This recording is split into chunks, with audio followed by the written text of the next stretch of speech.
Hello, friends. Don't worry, I'm going to get to your tarot and oracle reading in just a minute, but I just want to say hi.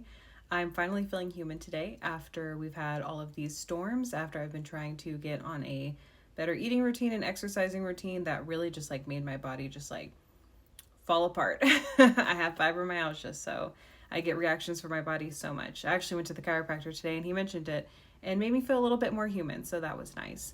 But yeah, let's do a tarot and oracle reading because I haven't done one in a few days. I want to see what's going on. I don't know what's going. I haven't even done any personal ones, so we're gonna see what's happening. For those of you who know too, I'm still job searching, still waiting. I have 2 leads, but literally waiting to hear from the people. But I've started applying for other jobs too, just because I'm like, I need something, you know. Me and my family need something, so that's what I've been doing. Looking for anything that's in social media or writing or anything like that because that's what I have degrees in, that's what I have 10 years of experience in, and something that I just can't keep doing freelance for, and I can't keep constantly client searching. I need something that is more stable and more reliable, and I know it's out there. I just need to be able to be placed with the right one. So anyways, enough of the introduction. Let's get into the reading. I'll start off with immediately what I'm seeing here is that things are confused. There's no clear path forward, so it's very confusing and discombobulating for a lot of us right now. We have this tower moment here. I feel like it's pretty normal for us to get a tower moment right now because of everything that is happening. A lot of what we believe is being kind of challenged, it's falling apart, it's dismantling, what a lot of us believed. So a lot of us are opening our eyes. I have the abundance card here too. So I think that it's going to eventually lead to abundance, but when, right? That's the next perspective. So I feel like things are moving in a positive direction and awakening is part of that. I think it's important to be knowledgeable even if what you find out, it's more important to know the truth than to protect yourself from it. I 100% believe that. We have Ace of Swords reversed here, so that tells me that there's some avoidance whenever it comes to talking about certain topics, not wanting to start the conversation. Also kind of a refusal to learn more about these things, and I feel like it comes from people being afraid to be vulnerable. So it's you don't want to learn about something that you don't know much about because you don't want to be vulnerable in that situation. I have definitely felt that in some ways. That's why I'm becoming more knowledgeable about stuff. That's why I'm reading history books, different things like that. I will say a challenge for me is to feel like I can just go online and say something that I think other people should know and other people should hear and feel confident in that and not worry about rude comments I might receive. But that's honestly an issue I have, and I'm kind of okay with that because that's just not a feeling I want to experience either.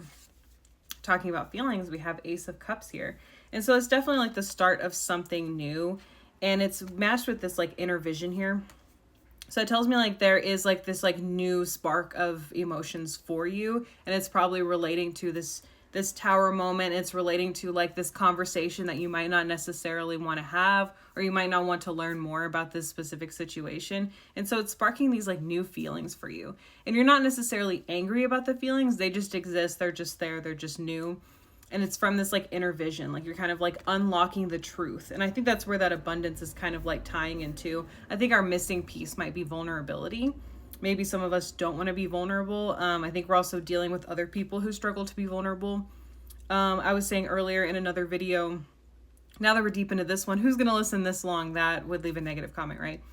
But what I was talking about in a video earlier was this idea that people can't just sit with a negative feeling of knowing somebody else is going through something difficult. They have to vilify that person to make it where what's happening to them is okay, it makes sense, and they're protected from that bad thing happening because they're different, right? And so I feel that is part of this vulnerability a lot of people are struggling to kind of unpack for themselves. It's why do you feel the need to vilify others, dehumanize them, instead of just coming to this conclusion that it sucks for everyone, kind of that energy is what I'm getting here. And then I also have the Empress reversed. And so I think that there's just a lot of focus on other people and what other people are doing. I get the feeling maybe you want to heal the world with this Dreamer card that's attached to it. And I think there's nothing necessarily wrong with that. I think it's also your new feelings are kind of attaching to that. But I think a reminder that you need to remember is that we kind of have to combine our dreams and our idealistic self with what's realistic, right? And I think that we do come up with challenges like that because not all things are just like an easy solution. I was talking on this app with somebody earlier about how people's immediate response to something is because they don't want to have a deeper conversation about it. They don't want to be vulnerable. So they're really quick to be like, oh, you have a problem with the way things are, then maybe you should go do this. And it's something you've already been doing, you know, but like they don't know that. And it's just like for them, it's because it's an easy like quip back to have. You know what I mean? So that they don't have to actually sit and talk about like what about what's going on or about the difficult issues that we're having. They'd rather be able to just like stick their head in the sand and not think about it. So whenever we're focusing so much on other people and trying to awaken other people, we're not really doing our own personal work. So I think that a lot of us do need to do a little bit more personal work. If you do have situations where you can help and reach out and do different things, go for it. Some people have these opportunities before them. Some people have a vision and you should definitely go for it. If you're struggling with those things, maybe you need to do a little bit more unpacking and maybe a little bit more like community work, and as in getting to know the community around you. If you don't know where to go, you don't know where to go. So now would be the time to research and look that up, or maybe try to connect with people around you who have similar feelings to you or something like that.